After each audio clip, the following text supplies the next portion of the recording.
أعوذ بالله من الشيطان الرجيم بسم الله الرحمن الرحيم الحمد لله رب العالمين ولا عاقبة للمتقين ولا عدوان إلا على الظالمين والصلاة والسلام على رسولنا محمد وعلى آله وصحبه أجمعين سبحانك لا علم لنا إلا ما علمتنا إنك أنت العليم الحكيم سبحانك لا فهم لنا إلا ما فهمتنا إنك أنت الجواد الكريم رب اشرح لي صدري ويسر لي أمري واحلل عقدة من لساني يفقه قولي وأفوض أمري إلى الله إن الله بصير بالعباد اللهم صل صلاة كاملة وسلم سلاما تاما على سيدنا محمد الذي تنحل به العقد وتنفرج به الكرب وتقضى به الحوائج وتنال به الرغائب وحسن الخواتم ويستسقى الغمام بوجهه الكريم وعلى آله وصحبه في كل لمحة ونفس بعدد كل معلوم لك اللهم إنا نسألك علما نافعا وقلبا خاشعا ولسانا ذاكرا وشاكرا وتوبة نصوحا رب يسر ولا تعسر رب تمم بالخير رب زدني علما وفهما والحقنا بالصالحين لا حول ولا قوة إلا بالله العلي العظيم لا حول ولا قوة إلا بالله العلي العظيم لا حول ولا قوة إلا بالله العلي العظيم أما بعد السلام عليكم ورحمة الله وبركاته.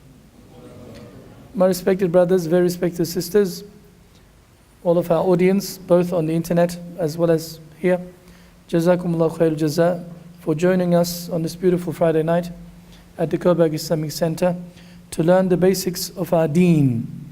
We are going through one of the most fundamental books in teaching very basics, the book called 54 Fara'id, as enumerated by the great Imam of the Tabi'een, Imam Hassan al-Basri rahimahullah. We went through 6 points that is fard for us, and after that now we are going through fard number 7, which was to consume only halal foods.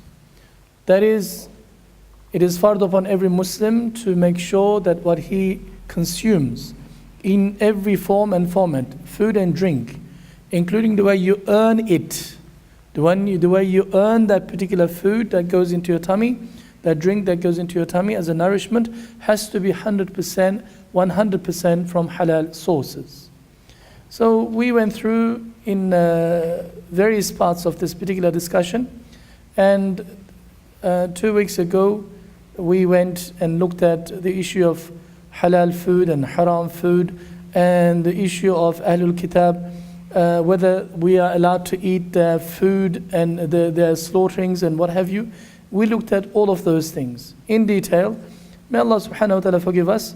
And one of the last things that we said in terms of eating the food of Ahlul Kitab, although Allah subhanahu wa ta'ala says in the Quran that it is permissible to eat, it is in this day and age for a muttaqi person who fears Allah subhanahu wa ta'ala most, must avoid at all costs anything that is doubtful, because anything that affects your heart, affects your spirituality, really affects everything else in life. So you need to be careful. Although technically it might be halal, but we need to be careful when we eat food, because food is something that is very, very important in Islamic life, because a single morsel which is haram, from haram source, can render your salat, your dua, your ibadah useless for 40 days. This is something that is a serious warning for us. So inshallah ta'ala, what we did last week, we went through and looked at some even further points besides just the dhabiha, besides just slaughtering of animals. We looked at huntings, under what circumstances would we hunt, and what is huntable and what is not huntable, the rules of hunting, shooting. Since we're not going to go into hunting, this is especially for a person who lives in a rural area in the country, and one of the main source of meat for that person is perhaps game animals and game birds. And what does he have to know? Islamic Sharia teaches them exactly step by step. So the thing that maybe you should know, we said if you get a license for a shotgun, and if you get a license to shoot animals, that is, inshallah, when you go for hunting, you must have certain fiqh rules with you. So that firstly, the animal that you shoot to eat, you must eat it. You cannot just shoot the animal, poor rabbit, and just leave it there. And you must, with the intention of eating this animal, you must go to hunting. And you can't remember Bismillah Allahu Akbar each time you shoot, because in that excitement you'll miss everything. So when you're putting the bullets into the shots into the gun itself, then you say Bismillah Allahu Akbar, Bismillah Allahu Akbar, Bismillah Allahu Akbar, loaded Bismillah Allahu Akbar. So you shoot the animal, and if inshallah, if you were to shoot the animal, and according to Islamic rules and regulations, it's halal for you to eat. And we talked about the trained dogs and the trained leopards and what have you. Since we don't live in those times, and urban living is beyond these rural requirements, so it is just an interesting point that we pass through. But if you ever were to live in a rural area, like majority of the people in the world, not like Melbourne, everything is in the supermarket, in the packets, nicely packaged and beautiful priced. So you need to know the ahkam, you need to know the sharia in order to have a halal living.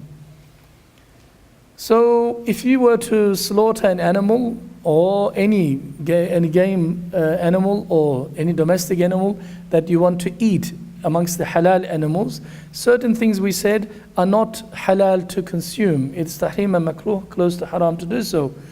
The following things we went through and looked at: the blood, the gallbladder, the bladder for the urine, the male genitals, female genitals, testes and membranes and rectum, all those, including chickens and what have you, not permissible to eat. Everything else you can eat, but you need to be careful. Including the offal, the intestines.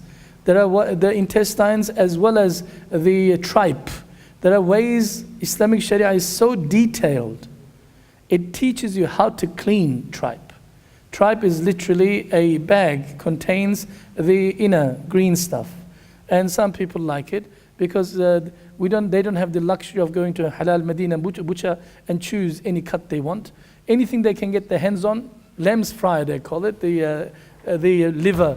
They eat it in the best possible manner, and they sometimes have to preserve it. So they need to know the ahkam. They need to know the ahkam of the food they eat. And unfortunately, some of our Lebanese brothers, they eat raw meat. Kibbaniya they call it. Is besides this, maybe they cure the meat for some reason. But I've actually seen some people eating raw liver. As in they put some salt on it and say, yummy. This is disgusting. This is not something that the Sharia allows that easily. So you need to be careful of what is halal. Your culture might make it halal, but Islamically it's a different story altogether. Now, I want to take the discussion to a different level to you, because I want to bring to your attention another aspect of our food consumption. I don't know how to fix this, so we need to understand certain basic cleanliness concepts. Is kibbaniya haram to eat? I didn't say that. What about the liver? Don't come even closer. I told you, you can't eat raw meat. Raw meat has to be cooked. Raw meat has to be cured. There are ways of curing meat. Sometimes spices, sometimes garlic, tomato, other stuff, the drying and whatever they do. Like some sausages and what have you, Turkish sujuk. Yeah? In the restaurant for hundreds of years. Mashayikh like it. I know. But since Mashayikh also smoke cigarettes, doesn't make it halal? And they have tobacco and they have nargila, doesn't make it halal? Don't ask me. Raw meat. We're not allowed to eat raw meat. The only time raw meat was allowed to be eaten was during the time of Ibrahim alayhi salam. Where? How? When Ibrahim alayhi salam was thrown into the fire, and the fire turned into rose garden water, as Allah subhanahu wa ta'ala talks, the bardan wa salama. Then the Nimrod, made it haram for people to light a fire. For 2.5, 3 years, people could not cook anything. Could not cook anything. They can't use fire. If they're caught using fire, they'll be beheaded. So they have found ways of making chikofta or kibbaniya, of really hot spicy stuff that they really mix it with cracked wheat, and they turn it into mincemeat into some sort of semi-cooked item. When you eat it, you don't feel or taste the meat, but it is actually cured through that process of kneading for about an hour or so. Okay, this was invented in that time. Maybe at that time, but Japanese eat what? Sushi, raw meat. We're not allowed to eat raw meat. But the Japanese might say that we are actually, they're curing it into their sauce, whatever sauce they use. Not all sushi is made of fish, but there are some, I'm talking about the raw fish. You need to be careful.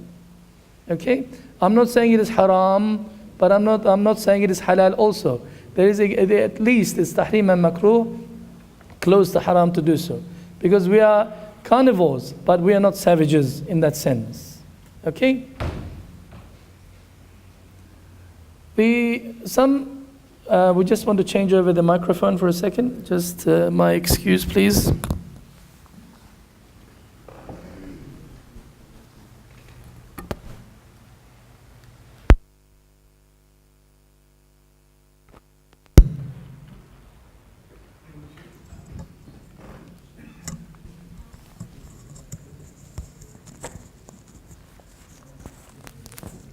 Bismillah.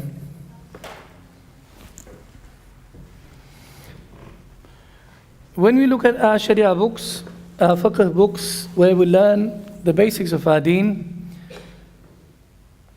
the impurities, the filthy things are divided into several categories. This is 101 on tahara, cleanliness. If you're interested to know about what I'm going to talk to you about, you can go downstairs to our bookshop and obtain a book called Kitab al-Tahara. But I will only take it to the extent, I will not explain everything to you. I will only take it to the extent that is related to food items. Inshallah, you will see. I mean, as I told you before, majority of the Muslim world do not get their food from the supermarkets. Doesn't come in packages. They have to milk their own cows. They have to milk their own goats, and they have to make their own cheese. And they live in, in the barns. Sometimes when the animal's droppings go into the milk, what happens to the milk? Do you tell your child, go and get something from the supermarket again? The nearest supermarket is 300 miles. So you cannot waste the 7, 8, 10 liters of milk. What do? If a dropping falls into the milk, honey for example, or some olive oil for example, there are rules, ahkam, very detailed. Islam never leaves anything to a chance. So you need to know basic things. Since we're not living in a farm, but maybe in the future when you decide to become organic, and if you want to buy a hobby farm somewhere in the beautiful countryside Victoria, you need to know the ahkam. How to cleanse yourself in the bush, how to cook your food, what is najis and what is not, you need to know. So from that perspective, this is perhaps pertinent to our discussion, but inshallah ta'ala, it will not be as difficult. The najasa or anjas, as in plural of najasa, impurities, there are two types. Najasa haqiqi and najasa hukmi. Physical impurity you can actually see and touch, and the legal, invisible impurity. The najasa haqiqi is feces, for example. I'm giving you wine, for example, najis. You can see and touch.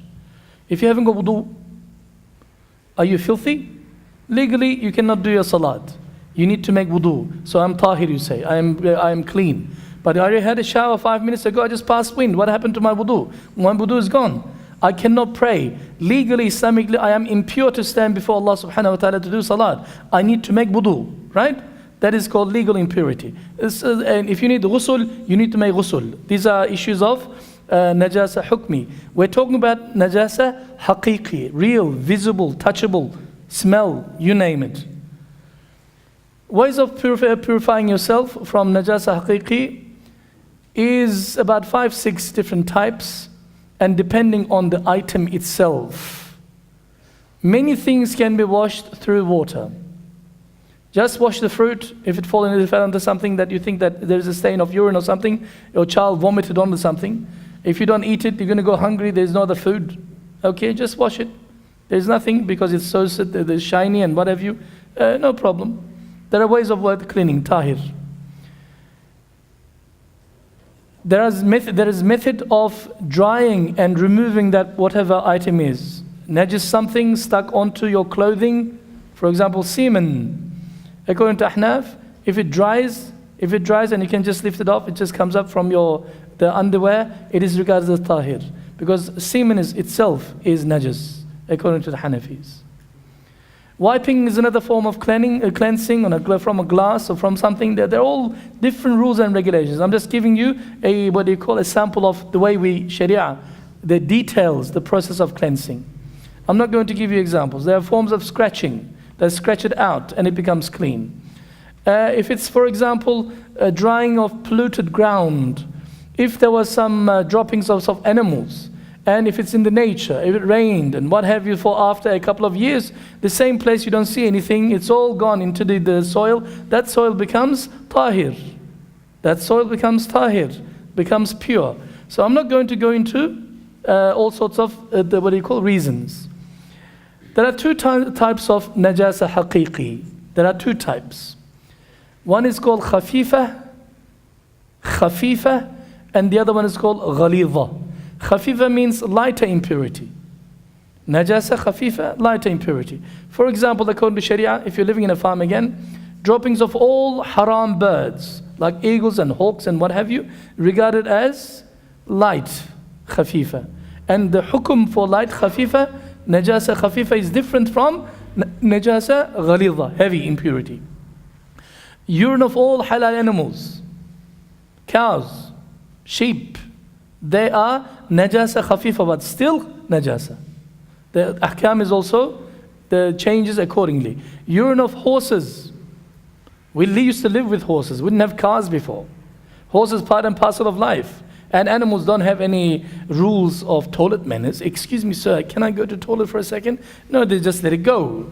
And if they urinate on the ground, which is hard, it splashes back onto your clothing. So how do you pray with that clothing? And if it did it in a wet area, all sorts of permutations and combinations of possibilities when it comes to cleansing. So since we don't have any horses and we don't live in the countryside, but these are the things that you should know, just in the back of your mind. If you ever wish to decide to live in the country, you need to know these ahkam. And especially with farm animals that you're going to live with. Where are we? We looked at what's happening. Two kinds of najasa haqiqa. The ghalidha. The great impurities are, for example, this is coming to our discussion inshallah, blood of all animals and humans are regarded as najas. While the blood is within your body, is tahir. The moment it comes out, it is regarded as najas. You can't drink. You can't suck somebody's blood. Oh, I love you so much. Let me suck your blood. Yep, vampire, no. Impossible. Everything of a pig, read my lips. Everything of a pig is haram. لِعَيْنِهِ. We will inshallah bring our discussion tonight on one particular pertinent question I've been receiving as SMS and email so many times. I'm going to answer tonight inshallah ta'ala. There'll be a good education session for all of us. Urine of humans, semen, including babies by the way, urine of babies, vomiting of babies, these are all najas. It's only a baby. Yes, I love the baby, but not the urine, not the feces. It's only my baby. Regardless whether you're a baby or not, Sharia says it is najis. Okay? And if you're trying to take the gas out of the baby, everything comes on you. Oh, that is najis. You need to clean this. You can't pray with it. You need to change it. Feces of all animals and humans, other than the one that we have, there is no other. It's all feces. It's all ghalidha. Wine, absolutely haram. Droppings of fowls, ducks and wild ducks are also regarded as haram. These are all ghalidha. These are all heavy in purity. So ahkam, the Sharia ahkam are very clear in this regard. So you need to know, where are we? What's happening?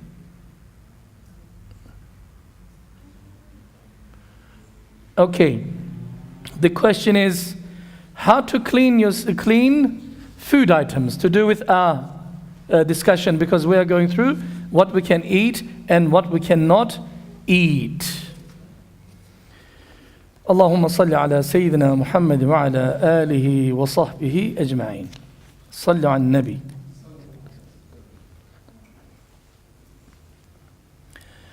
Before this purification, there are some points we need to go through. Even our book tells us detailed way of cleansing tripe. How to cleanse tripe. But none of us clean tripe these days. I used to see my grandmother using it, the cleaning tripe, because they didn't have all the chemicals or something, but we used to slaughter sheep. I remember as a child. But in this day and age, if you want to buy it, it's already cleaned, all the smell is taken out, but still people cannot smell it, and they go and have tripe soup in the Turkish restaurant. Yeah, or they fill it up with some of the rus and something else. There's some other countries, other cultures, they have something. But it's halal, as long as you follow the rules of cleansing, even for tribes. If a chicken is dead on the ground, in your pen, chicken pen, subhanallah, you said, oh, let me see what's in the chicken. You opened up the chicken, dead chicken, there is an egg. Formed egg. It's not soft, it's not liquid or anything, just formed egg, shell. This is regarded as halal. Bro, where did you get this from? It's in the book here. Okay. If in a liquid honey or molasses, or they say golden syrup, which we used to do after boiling grapes for hours and hours, it turns into a very thick liquid, and we consume this in winter months. The Turks call it pekmez. We make this. I remember from my childhood also. This is something that Muslims use. If you ferment it, the grape, it becomes wine. But this one, it goes through the same process without any fermentation. It is boiled and boiled and boiled. It becomes thick syrup. Black syrup sometimes it's called. Or it can be made out of figs. Could be made out of what you call chestnuts. Could be sometimes out of, mainly out of grapes. Grape juice. Real grape. What if that's the only food that you have with your bread, nothing else for the whole winter? Najis fell into it. What are you going to do? There was a dead rat in it. You opened up the big pot, ya latif. There is some really najasa ghalidha in it. What do you do?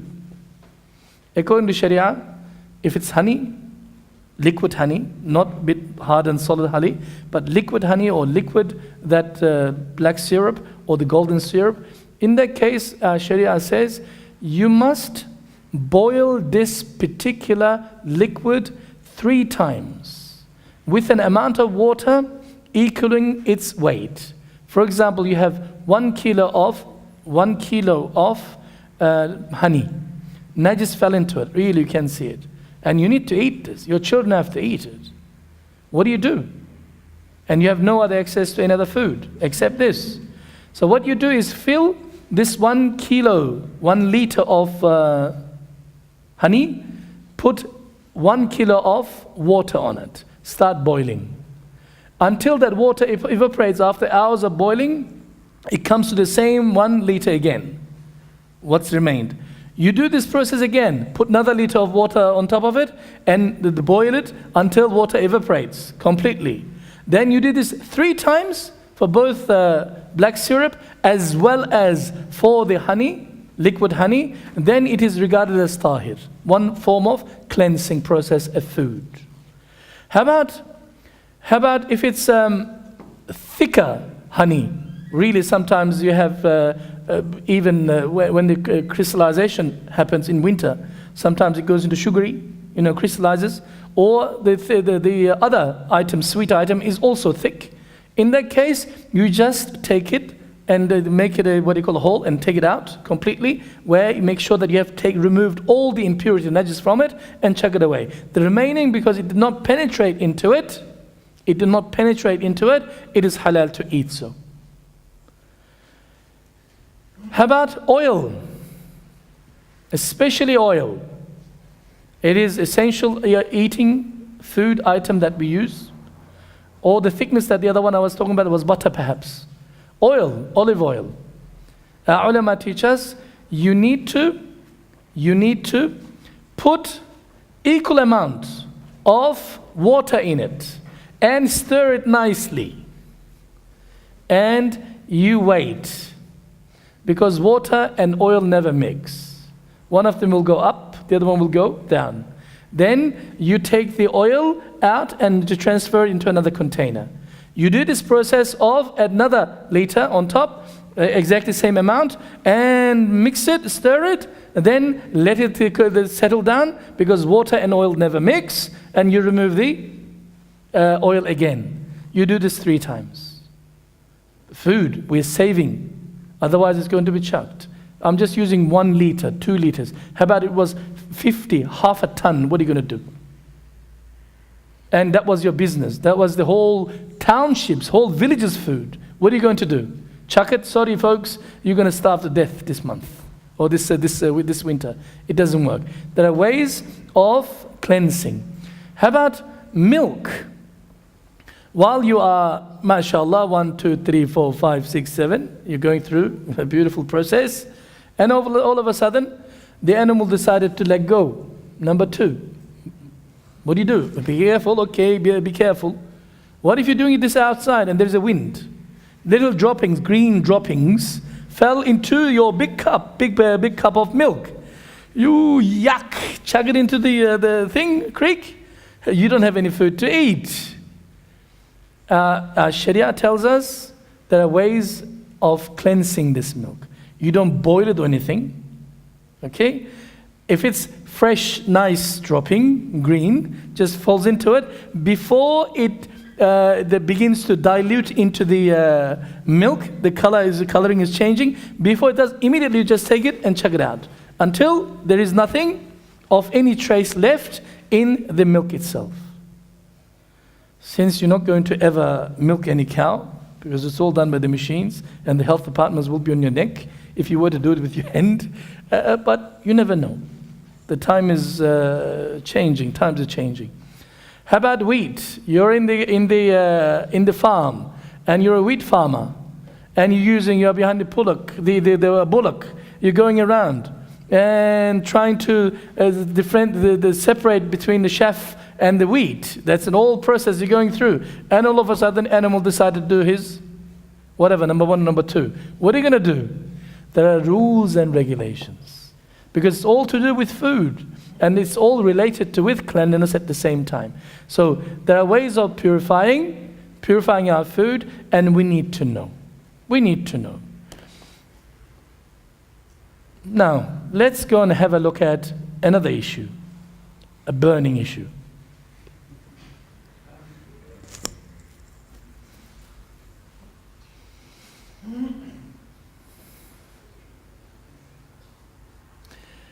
Our slide says issues with pig meat and all its other byproducts. Everything of a pig, as we said earlier, لِعَيْنِهِ haram. Absolutely haram. Anything and everything to do, no exception to this rule.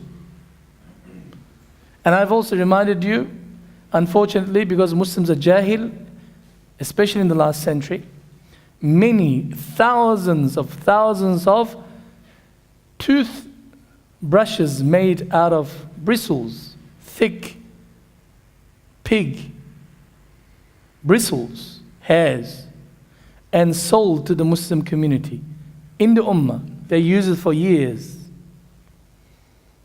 I still remember some of them, and including your shaving, the brush.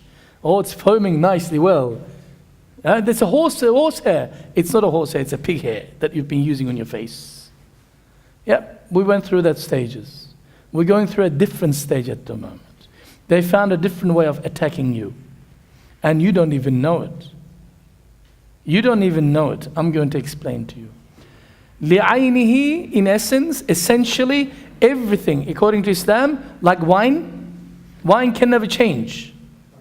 Wine can never change as a wine. Wine can never change as a wine. But if wine, for example, if it were to over-ferment in the heat, over-ferment, it is no longer a wine. It becomes vinegar. It loses all of its alcoholic properties and the intoxicating properties. It becomes vinegar. In that sense, according to Sharia, that becomes halal for us. So if you see on the Allahumma salli ala sallam, on the supermarket shelf, it says wine vinegar. It's haram, astaghfirullah al-azim. No, it's halal, alhamdulillah. It's not wine. It was wine before. Our Sharia says, I didn't go through in detail the cleansing process. Sometimes even fire changes the status of something into something else. Cleansing process. If a dead animal, a horse or a donkey or something else fell into a salt lake, probably you've never seen a salt lake before. And in certain the areas in Victoria also, we have salt lakes. There is some water initially, then there is no fish in it. Of course, when the water goes away, you see a pure white salt. It's called the salt lake.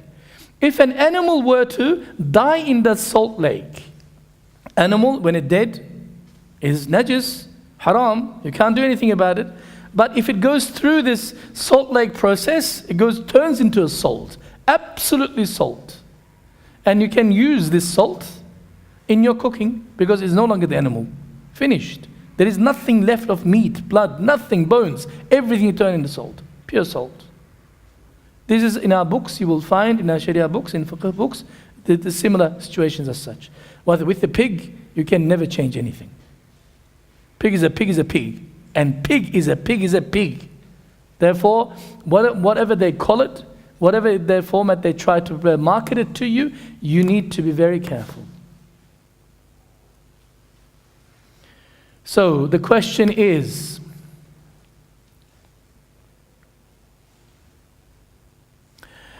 I bought a few days ago a leather jacket made in China. Now, while I was wearing it, one brother told me that it was made of pig leather, pig suede. Now, I want to know clearly, what shall I do if somebody says it is made of pig and there is no way to find out if it's true or not? And secondly, if it's really pig stuff, then what is the Sharia saying about this? I have seen both, I have seen even more than this with my own eyes. Uncle is not here, so I can speak very freely. He is one of our regular Jamaats. He had a beautiful yellow jacket. And sometimes I get these vibes I cannot control. Because of perhaps my background study on this particular issue, I looked at his jacket, I said, Ya Latif. I waited until he came outside. I said, Uncle, can I have a look at your jacket? He said, Sheikh Mahmoud, you want my jacket? Here, astaghfirullah. She says, a gift for you. I said, no. Just I'm not touching it. You just open inside. He opened this side. He all of a sudden became suspicious. It said on the side, and while I'm looking at it, it says, I've been wearing this for 7 years. On the side, it says made in China, 100% pig suede. Pig suede, 100%. I said, do you know what this is? I said, this is suede. He says, what suede? Shoe. I said, khanzir. Astaghfirullah al-azim. He says, what do I do with this now? I said, I've been wearing for 7 years. I said, I don't know what you do with it, but I'm just telling you what it is. This is the one good Muslim. I saw another Muslim. Came out, I was walking, and all of a sudden I saw him after 7 years. As soon as I saw the jacket on his body, brand new, leather jacket, the alarm bells went. I said, Ya akhi, Can I have a look at the inside? He said, yeah, I just got it yesterday from Myers. It was on sale, special, $480. So, all right, no problem. Open up. He opened up. I said, what does it say there? 100% pig suede, made in China. He said, what does that mean, he says. I said, pig skin. He said, man, I just bought it yesterday. Let me wear it for a while. It really suits the color and everything. He says, I know. So just let me wear it for a while. This is the condition of the Muslims. So, what do we do? Answer. By the way, Ustaz Abdul Rahman ibn Yusuf, one of our great scholars of our time, young faqih in Hanafi school in particular, these answers are all from him. None of these words that follow here, except for one or two words here and there, are mine, but he explains it very nicely. So I have just wholesale copied and pasted in this slideshow. So then inshallah ta'ala, I'm just telling you, letting you know also inshallah. He says as an answer, you must determine whether the garment is made of pigskin or not. If one person does not know, then ask someone who works in a leather store, because the people who deal with leather will know. Okay? Secondly, if you cannot be sure, then it would still be better to abstain from wearing it, since the Sharia has considered it essentially impure. Najis li'aynihi, anything of pig. If you have doubt in your heart that you're not really sure, keep it away. And cannot be purified in any way, this li'aynihi. Even if you wash it, if you put chemicals in it, if you whatever stretch it, nothing will happen. Nothing will change the nature of a pig skin. It is a pig skin. Never changes. So the question is,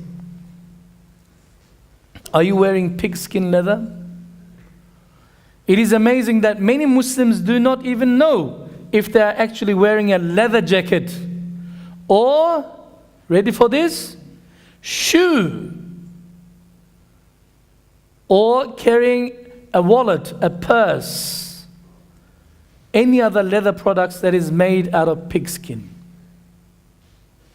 What do you mean, bro? My runners are pigskin? Not your runners, but I am 1000% sure, unless you're sure, if it's made in China, cheap stuff, even expensive stuff, the inner lining of the shoes of today are 99.9% all pig leather. I couldn't find a shoe for my father for 3.5 weeks. One brother got rid of, he was one of those shoe freaks. He one of those designer label clothing fella. He got rid of over 29 pairs of shoes. Most expensive shoes, because he just came to the realization that what all had the pig leather in it. Pig leather in it. As I told you before, I have this bad habit of pointing out Muslims when they have something of pig leather in their shoes or in their leather, in their jacket. And some people listened, and some people, many have not. I constantly see, I have developed a habit of not looking at the shoes of people when I walk into the masjid. Because if I look, I'm in trouble. Because essentially, these people are bringing the feet and socks that is touched the najis into the masjid where we pray, put our heads on to make sajda. This is the problem.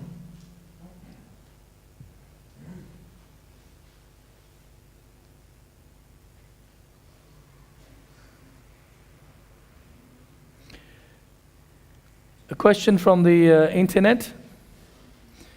The man that was wearing a jacket for 7 years, does it have to make all those prayers up?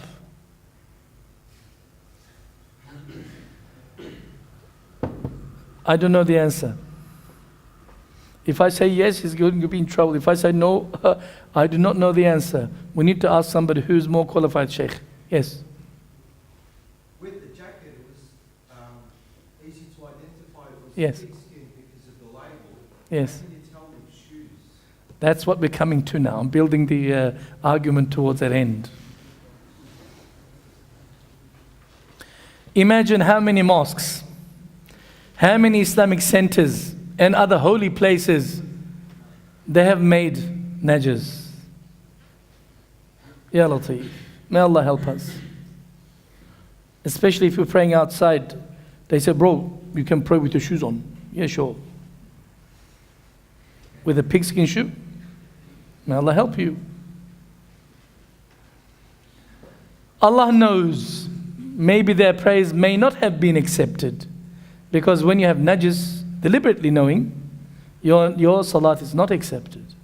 If you didn't know, I don't know. That's why I say may have not been. May not have been. Allah knows. Inshallah, we hope that because they were innocent, maybe Allah subhanahu wa ta'ala will forgive them. But if they deliberately knew and they still did it, then definitely not. So it's an indirect answer to your question. So the question is, are you one of them? Or will you be one of them? Is the question. How do we find out? Are there any ways of finding out, as the brother has asked? Yes, if the label clearly says there's a pig suede on the jacket. How about the shoes? How about the purse, female purses, wallets? Wallets are also very easy to detect. They just say leather. What does that mean? What kind of leather? Yes, Sharia says if it's not pig leather, you can use many other leathers. But even the animal is not slaughtered according to Islam. The skin, after going through the process of cleansing, it becomes tahir. Yes, no problem. We can use any leather, except for elephant leather we talked about before. Snake leather, Allahu alam, in shoes and what have you. If we haven't got anything else to do. So, how do we find out it's a pig leather? Is there a way of identifying? Firstly, where is this, in this day and age, pig leather used and why? There are a few places the pig leather is used, suede is used. Firstly, in all general leather products. Heavily used in China and other developing or underdeveloping countries. This is a fact. You can find out from their websites, you can write to them, you can find out. They are in mainly leather products, but sometimes they use as a part of something that requires a leather, not pure leather, synthetic shoes, for example, most of the runners, okay, for inner lining in shoes and joggers, full leather suede looking shoes or inner linings, this is where the pig leather is used. Jackets, full leather suede looking knee long and waist long, full sleeve or sleeveless jackets. Boots and shoes, female boots, you need to be careful of. Purses and wallets, women and men purses, women purses, women wallets. Full leather or linings. What does lining means? Just a thin section of it, layer. Briefcases, men and women, leather briefcases. Suitcases, inner. Usually inner linings are pigskins, but look out for rest of the leather. Why is it used? What's the purpose? Price and availability. In China, plenty of pigs. They breed pigs.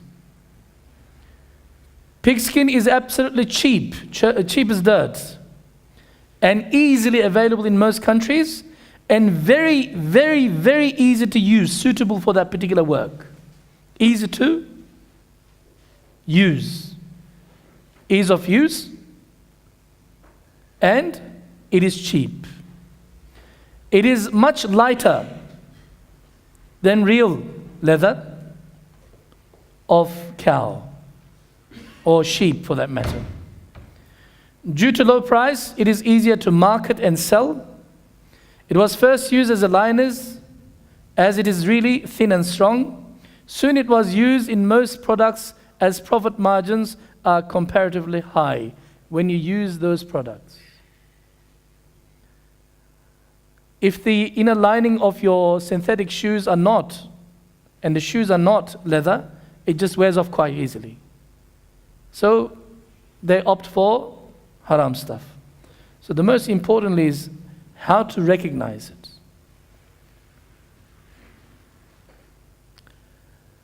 Mostly it looks like leather, suede, but it is thinner, almost like paper.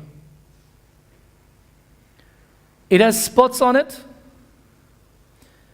kind of depression or little holes that never go through. It seems like someone has used spikes to try to pin through it, but these spots are only on one side.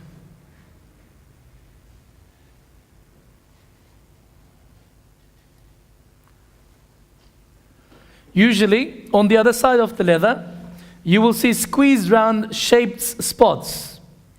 These spots may not be very prominent on this side, around side. If you look very closely at the pictures soon, inshallah, I'm going to show you in a minute, you will have no problem in identifying pigskin.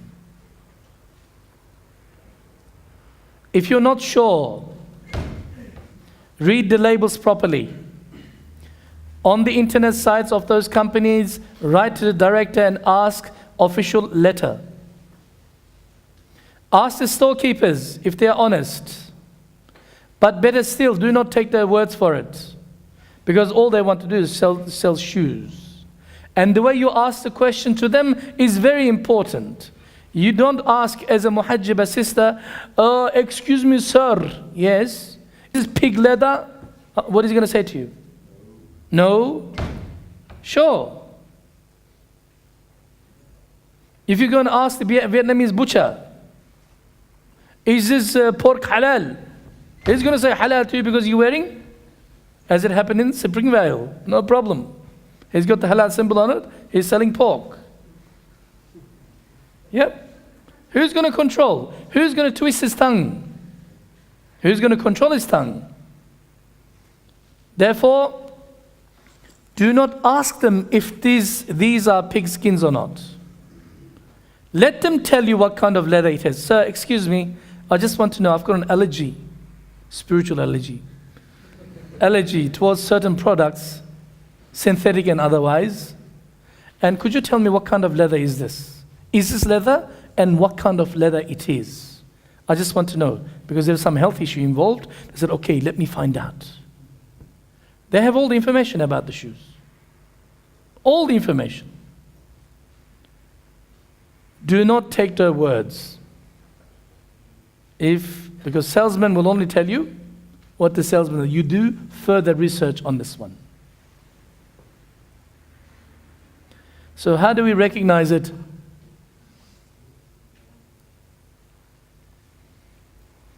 Always ask for proof, some written proof.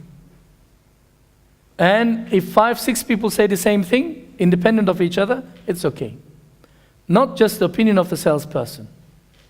I think it is not. Yeah, it's not. What do you think, George? George says, yeah, no, let's stop here. How about Jill? Not good enough. They're not experts. But the people who deal with leather, they will definitely know.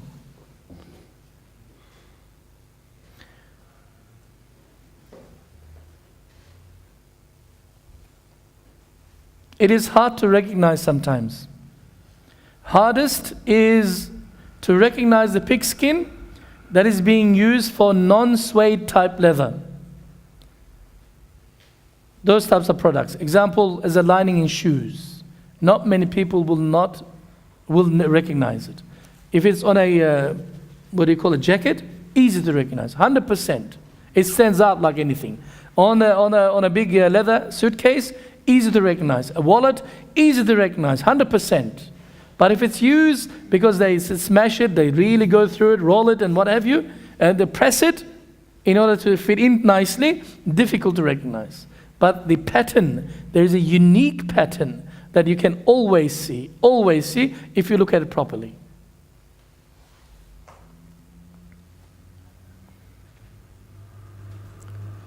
Closely examine your shoes now tonight under good light, and your leather wallets and jackets when you go home, and your boots, and if you have your favorite shoes, you will be seeing surprising and shocking things. Inshallah not.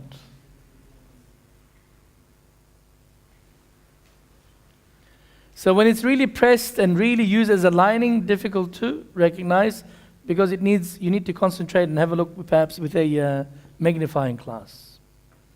Let's look at some of the pictures. We ready? Everybody's so excited to see a pig leather. Ya Latif. You can't see a thing. Sorry. Can you? All you see is circles, right? Projector is not telling you the truth. They are actually in clusters of dots. 5, 6, 5, 6, 7, 8, 5, 6, in clusters of dots. A normal leather is all dots. You can see, beautiful, very consistent. But this one in clusters. If you look carefully, I can see it from here, but before the sisters at the back, it's almost impossible. Maybe we should put this on the internet, in our website, and you can go through on the internet. You open up the PDF file and have a look inside, inshallah ta'ala. Flattened leather with thin look and equal distance clusters of spots. You can see, very easy. Another one. Very prominent spots. This is easily detectable. Again, the clusters, thick as if somebody trying to poke into the leather with some spikes. They're not even. It's all around the place. Very easy to detect. Very prominent spots and pinholes. The texture is absolutely visible and easy to detect.